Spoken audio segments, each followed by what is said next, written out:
আসসালামু আলাইকুম। সবাইকে শুভেচ্ছা।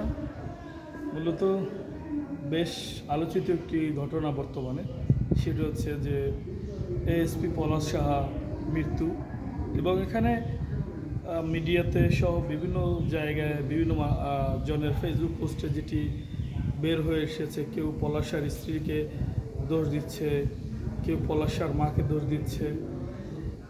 তো পলাশ শাহর এই ঘটনা আসলে বাংলাদেশে অনেক পরিবারেই এ ধরনের বাস্তব উদাহরণ রয়েছে।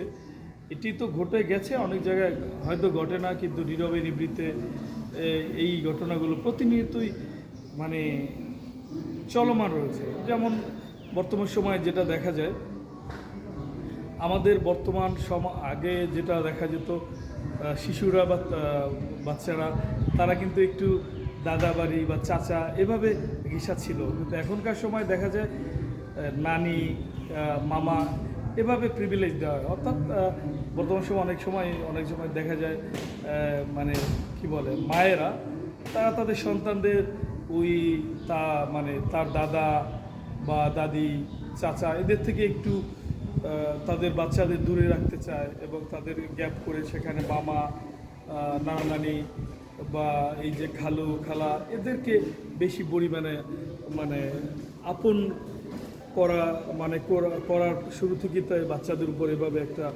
প্রচেষ্টা দেখা যায়। আর যেটা হয় যে নারীরা যেটা চায়, বা বর্তমান সময়ের অনেক মেয়েরা যেটা চায়, যে বিয়ের পরে ওই পুরুষ সম্পূর্ণ তার অধীনে থাকবে, তার যে জন্মদাতা পিতা মাতা তারা কিছুই না।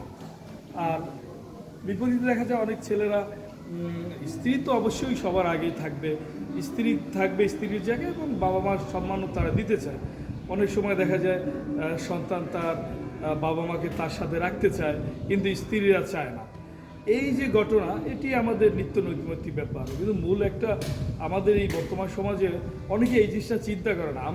আমি বলি বা আমার এই যে মানে মেয়েরা, ছেলেরা সবাই তো তার মানে তার বাবা মায়ের মানে গর্বেই তো আমরা, মানে আমাদের বাবা মা গর্বেই তো আমরা মানে কি বলে জন্মগ্রহণ করেছি। সেখানে তারা কি জন্মের পরে যদি তাদের ভুলে যায়, তারা মানে তখন আমি পুরুষ, আমি বিয়ে করেছি, এখন আমার বউ সব হয়ে যাবে, আমার বাবা মা কিছু না।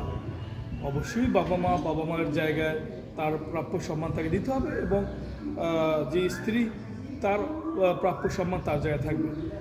তো এই জায়গাগুলোকে আমরা মানে একপাক্ষিক যখন করতে যাই, তখন এই সমস্যা তৈরি হয়।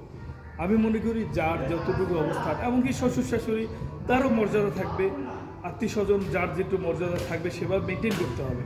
আপনি যখনই একপক্ষে টানবেন করতে যাবেন, তখনই সমস্যাটা হবে। এটি চরিত্রের সমস্যা। এবং বর্তমান সময় আরও একটা বিষয় দেখা যায় যে যখন একটা ছেলে মেয়ে বা বড় হয়, সে চায় একটু তার যে হয়তো গ্রামেই বড় হয়, একটা সময় সে তো ওইভাবে তার টাকা পয়সা থাকে না, বড় চাকরি করে, শহরে তার বাড়ি গাড়ি হয়, গ্রামেও তো তার পৈতৃক ভিটা সেভাবে বাড়ি গাড়ি থাকে না, তো সেখানে করতে যায়। সেখানে আবার তার স্ত্রী, মহামান স্ত্রীরা চায় যে না, তাদের তো ভবিষ্যৎ আছে, যদি বাড়িতে ঘর করে কেমনে কি, মানে এই যে ধারণাগুলো মানে খুবই নাজুক। মানে বাবা মারা যেখানে একটা মানুষের, যেমন আমি গ্রামে বড় হয়েছি, এখন আমি যে বিটে, আমার বাবা হয়তো ওই সময় বড় বাসা বা বড় বিল্ডিং করতে পারেননি, কিন্তু এখন আমি তার সন্তান হিসাবে অবশ্যই সেখানে বাবা থাকুক না থাকুক, সেখানে অবশ্যই একটা পৈতৃক ভিটার স্মৃতি রক্ষার্থেও আমার এটা করা উচিত।